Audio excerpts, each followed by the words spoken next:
حضرت انس رضی اللہ تعالی عنہ سے روایت ہے کہ ایک آدمی نبی صلی اللہ علیہ وسلم کی خدمت میں حاضر ہوا اور عرض کیا، یا رسول اللہ صلی اللہ علیہ وسلم، میرا سفر کرنے کا ارادہ ہے، آپ صلی اللہ علیہ وسلم مجھے زادِ راہ عنایت فرمائیں۔ آپ صلی اللہ علیہ وسلم نے فرمایا، اللہ تعالی تجھے تقوی کے توشے سے آراستہ فرمائے۔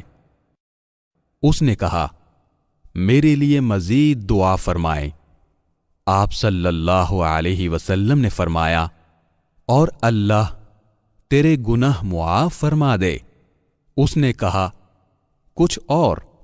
آپ صلی اللہ علیہ وسلم نے فرمایا، تو جہاں کہیں بھی ہو، اللہ تعالی تیرے لیے بھلائی کو آسان کر دے۔ اسے امام ترمذی نے روایت کیا ہے اور حسن کہا ہے۔